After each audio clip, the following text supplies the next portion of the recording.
Today's gig is at a nudist resort. That's right, nobody wears their clothes at the pool.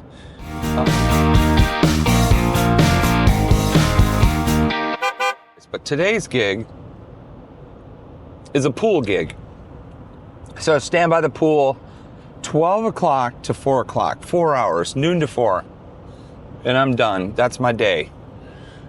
Worst part of the day, driving there, driving back. Hopefully we don't get too much traffic. Makes it a little bit better day if we don't get traffic. So today's gig is by the pool. In Orlando, there are a lot of pool gigs. There's some resorts do 2 shifts a day. So you might play 11 to 3 and somebody may be in there from 4 to 8. So it could be anything. It could be 4:30 to 7:30. There's 3-hour shifts also. We'll talk about pay another day and how that works. So we're on Ernie Caldwell. This Pine Tree Trail is just a tragedy. This was all great. We used to, during COVID, we'd ride our bicycles out here. There was all this, it was all overgrown and it was just beautiful. You could ride along that sidewalk and you'd be in the shade all the way down. And now they're building houses everywhere. This is kind of the way things work in Orlando. If there's a space, we're gonna build on it.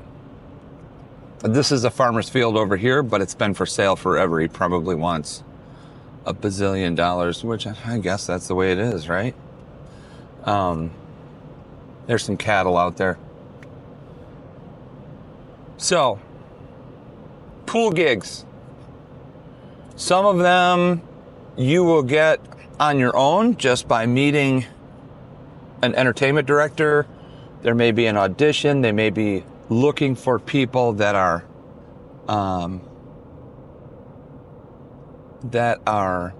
available, different.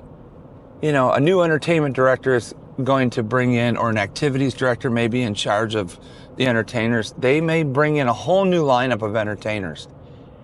So you may lose your gig and not know why. They stopped calling me. What did I do? You probably did nothing. They probably just decided, I need a new lineup for whatever reason. Maybe they cut pay. Maybe they're not going to ask the players that get paid more. There's a lot. There could be a million reasons. Maybe the old entertainment director left. I've had that happen. I was playing at a restaurant on iDrive. The entertainment director left. She didn't know who replaced her. She's like, I left the company. And so that was it. I didn't know who. They may not have had entertainment anymore. Sometimes they just decide we're going to just have trivia and karaoke. That's just the way it goes. Don't let that bother you. You know, you don't want to be playing somewhere that you're not wanted. If you're not wanted there because some, corporate entertainment person has to have you there, it's just going to be uncomfortable. You're not going to be a good fit. In the beginning, of course, you just want to work and you want to make money, so you take everything. And, if it's uncomfortable, you just kind of muddle through it. But you don't need to be that way. There are gigs that no matter what you do, if you're a piano player, if you're a guitar player, if you just sing with tracks, there are places that you will be a good fit, and the people that are there will appreciate that, and you'll have a great time, and you'll do a wonderful service for your client. So I wouldn't,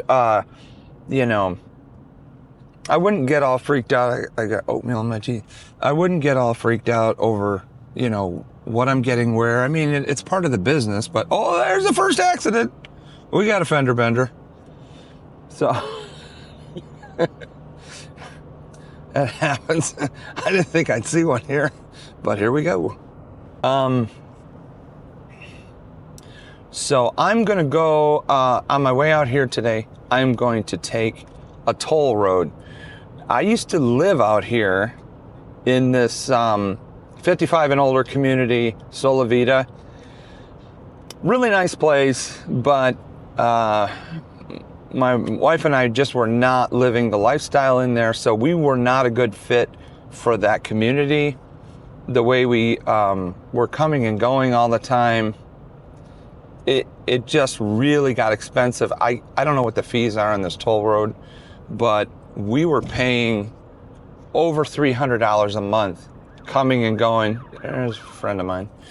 Paying, over $300 a month coming and going from this community, because it's really removed from, as an entertainer, as a guitar player, it's removed from what I was doing. So if, I would do a Disney shift in the morning, we were at Blizzard Beach at the time, and then go home, take a break from everything, pack up my gear and drive all the way back. And so we were hitting that toll, 4 times a day. And that really, really added up as the gigs started to pile up, as I got more and more gigs. As a gig worker, again, I'm doing 1 gig in the morning, 1 gig in the afternoon. So, one being the Disney shift in the morning, and then a guitar shift in the afternoon. So the comings and goings were just too expensive. And it wasn't that it was even far, because it's not that far. And if you look at it on the map, it's like, I don't understand what he's complaining about. It was just time. If you ran into any traffic, there was a delay. Commuting to work 4 times a day is not fun. I haven't been doing that. It's just a little too much for anyone, I think. There's a lot of guitar players that are playing 2 gigs a day. They're maniacs. Like I said, in 2023, I did 265 shows. I was playing at Disney Springs. I had a bunch of resorts, a bunch of great clients, most of which I still have and I still work with. Others, went on that, they fell back on that. We're going to change what we're doing for entertainment. We're going to try something else. That's pretty common. Or, there was a lot of one-offs, a lot of let's try this guy, a lot. And then some gigs, they don't pay as much. So, you kind of get into that mode of, I would like to get paid more and work less. Is that possible? It kind of is. There's stuff out there that you can get paid more for and work less, but you have to work harder to get those. So, and by working harder, I mean, you got to sell. So, we'll actually have a discussion on that, about the sales strategy. What am I going to do to sell? Here we go. So, how do I sell? And I'll make a separate video on that, because there's no secret to it. I always say, when somebody says to me, well, how did they get that gig? I always say, well, good is good. So if they're good entertainers, and I'm not saying, well, they're great musicians, that necessarily doesn't mean anything. And the more you play music, the more that you work in this business, you'll realize that you don't get gigs on your level of play. Okay, so you don't get a gig because you're the best darn guitar player, or you sing 3 octaves. Yeah, you're gonna get noticed. You're gonna get some work because you're amazing, but you don't get everything. It doesn't just get handed to you. If you sit home and sing fantastic and play guitar like, whoever, the best guitar player in the world, you're not going to get noticed. You have to get out there. You have to ask for the work. You have to have a plan, and you got to know where you want to be. You got to know where you want to work. You got to know what you're going to do, and it has to be good at the end of the day. If you're just going to play all the Beatles' White Album, there's probably a niche for it somewhere, but I don't know where it is. So what's your plan? That's great. You're a great Tom Petty impersonator. Well, what's your plan? Where are you going to take it? So that's a whole other discussion. I know brilliant tribute acts that are just fantastic. I wish I was in one, but I'm not. So pool gigs. Today's pool gig, a little bit different. Sometimes, you just get paid and it's great, and the gig is still great, but it could be different. It could be playing at a retirement home, and it might pay well or pay a little bit less. So there's that whole balance of, well, it doesn't pay as much, but I only have to be there for an hour and a half. But you still have to set everything up. You still have to commute. I don't know. So that's an individual thing. I personally set a bottom price, and anything below that is where I start to say, well, maybe I don't want to do that. I look at my calendar. How busy am I? Is it fun? Maybe it's going to be a fun gig, so maybe I want to do it. So today's gig is at a nudist resort. That's right. Nobody wears their clothes at the pool. I've been playing here for years. It is an awesome gig. Do I want to see people naked? Probably not. It's not necessarily my thing.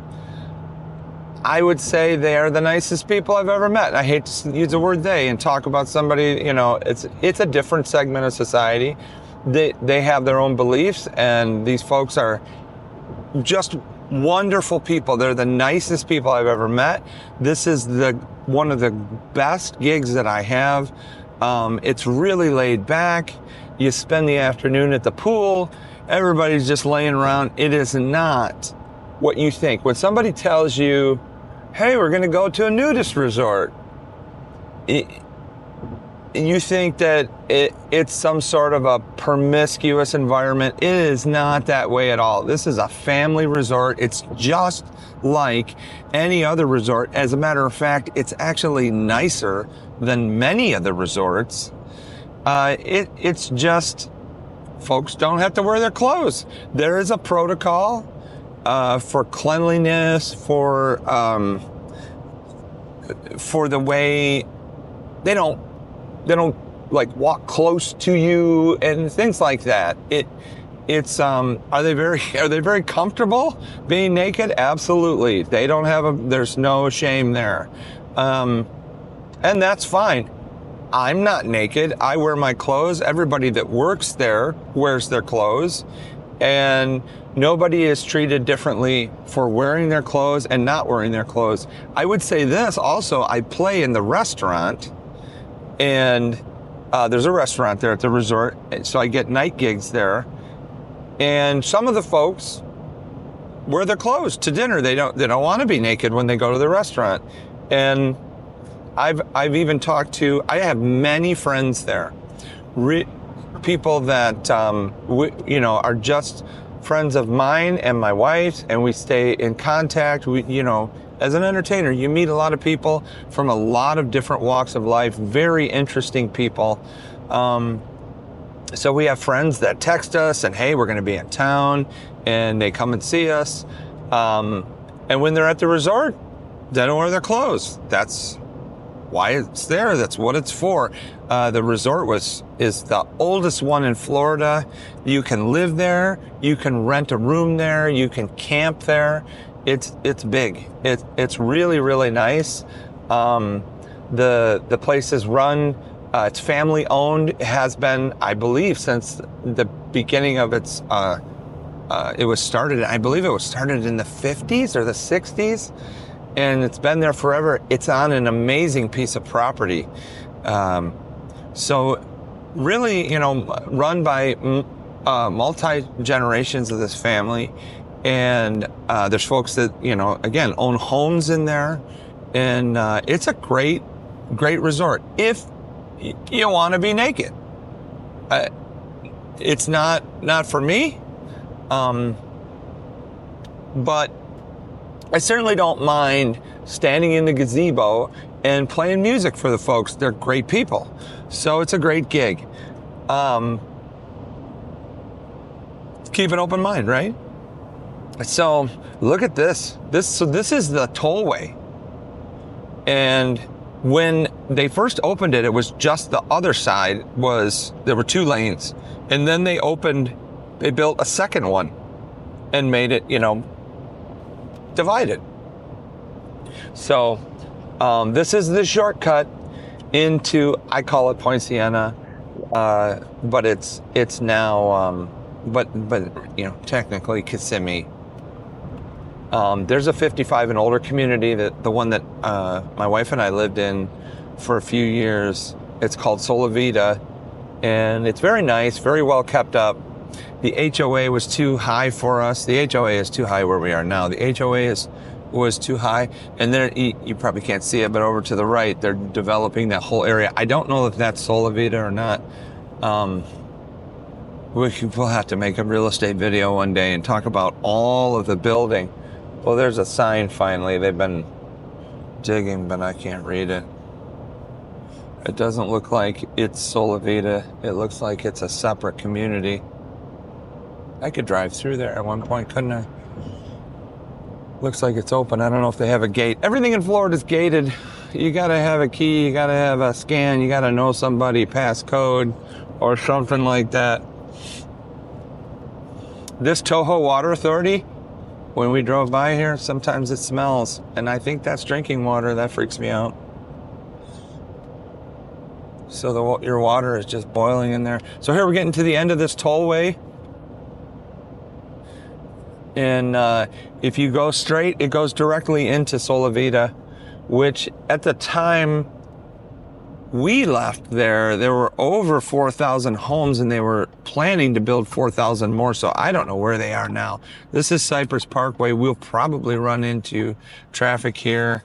Yeah, we're about 20 minutes in. We haven't done too bad.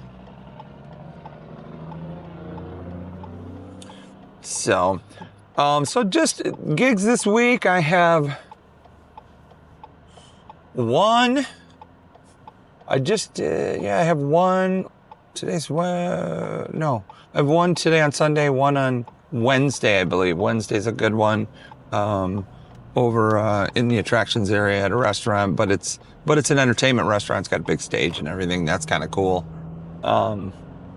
So yeah, this Cypress Parkway, this is kind of God's country out here, but man, does it get backed up to it at certain times of the day. It's really hard to get through some of these places. We'll see when the traffic gets it going. So when I lived here, there wasn't as many amenities. First, Florida, everything is growing. If you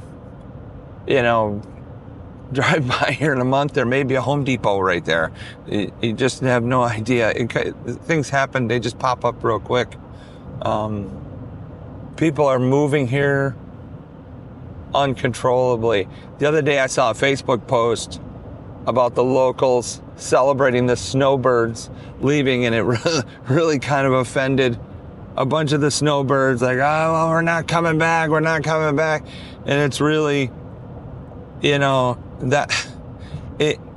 think folks that don't live here, they think that Florida is empty in the summer. It's really not. Does traffic go down? Yes. Does it get super hot? Unbelievably hot. Is it uncomfortable? Yes, all day. But is it empty? No. Will you still wait in line for everything? Absolutely. That's gross. Some sort of animal being eaten by 100 of those turkey buzzards. So this strip mall was not here when I lived here. There's a TJ Maxx and Burlington, whatever. I don't know what's in there. I haven't been through it. No reason to. I've got all kinds of stuff by me. So the thought of the snowbirds leave and the pipeline of finance ends, it's really not that way. I assure you, for every person that leaves, there is somebody waiting to take their place. It's really not. It's not like it's advertised. There's a lot of folks that are willing to sacrifice for the nice weather. I don't think. Well, I've only done a few of these videos yet, but every one of them, as you can see, the weather's been pretty much perfect. Right now it is I'm saying 81 degrees. So by the time I'm done, I'm probably going to be in the 90s. By the time we hit 4 o'clock, I would guess the commute home, I'm looking at the 90s. It'll be, I said my voice wavered. I'm looking at the 90s. Yeah. So it's going to get hot. It felt a little more humid today. The pool will probably be packed. I'm not going to show you that. It's not happening. I'm surprised we're not backed up here, because that's another entrance to Sola Vida right there that was on our right. And there's a Chinese place, this Lin Garden. I like Lin Garden, is good. We used to go there when we lived here. It was good food. So I really didn't cover how I got into music. Just talked about the gig, talked about where I'm at. I guess I'll have to make another video for the whole process of getting into music. But I would say it's been a great journey. It does get tedious because same stage, over and over. If you're lucky enough to get a reoccurring gig, which most of what I have is you get put in a lineup with it, and either a booker, which I really don't have any bookers right now. Everyone I'm working for is an entertainment director for a company. That way I'm not paying commissions, although I do get gigs that become, I would assume there's commissions. For example, the SeaWorld gig I talked about, definitely there's commissions coming out of that. And that's kind of how that stuff works. You have a number that you want for yourself, and there may be a lot more money involved, and it may go to other people. So if you don't want the gig, don't take it. So it's up to you. You were happy with what you got. If you're happy with that rate, don't worry about it. If somebody, if you decide, oh, hey, it's a, whatever gig, and I'd like to get $200, $300, $400, and someone says, great, I will pay you that. Don't worry about what they're getting. You got your rate. That's what you wanted. Just be happy about it. It is the business we're in. I would say all the logistical problems now belong to them. You have a contact that is, like my contact is not with SeaWorld for the SeaWorld gig. So if I need to know, well, where do I enter? I don't have to call SeaWorld. I'm calling this person who got the gig, who, by the way, I believe is working with an agency. So there's two levels right there. There could be two people getting commissions. He may, the person that I know may be getting a commission. He may not. It's none of my business. He gave me a rate. We agreed on that rate. I'm going to do the job. I'm going to do the best I can. I'm going to have a great time. It's a fun gig. So that's how that works. So if over time, you may find out through the Coconut Telegraph, someone may tell you, oh yeah, they paid you guys, thousands of dollars. And it's like, I didn't get thousands of dollars. Hey, let it go. That's not how the business works. You didn't book the gig. There is a value in somebody who has a relationship with a company and they refer you. There is a value in that. I'm still getting the days that I agreed to. I'm still getting the pay that I agreed to. And he did that for me. And he deserves to get compensated for that. And that's how it works. If if there's a change in the contract, if there's a change in any of the agreement, he has to handle that. He has to make sure we get paid. He has to handle all that. He gets compensated for that. I'm okay with it. So, although I did have a relationship with one booker that the client came to me and said, look, your guy, he's not doing anything for you. You got to get out from under him. We want to call you directly. And so, and I'm still working there, and all of the entertainers, it was a growing company, a very large resort. They decided that they wanted to book entertainment, they grew to the point where they had their own entertainment department, and they were doing their own auditions. They were doing everything. And it was just time, because of that growth, that all of the entertainers needed to work directly with that department.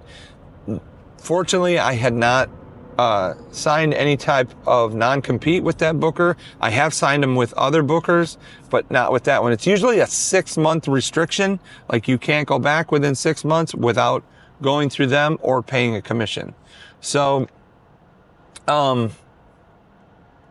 yeah, we're going to try and put a little boogie here.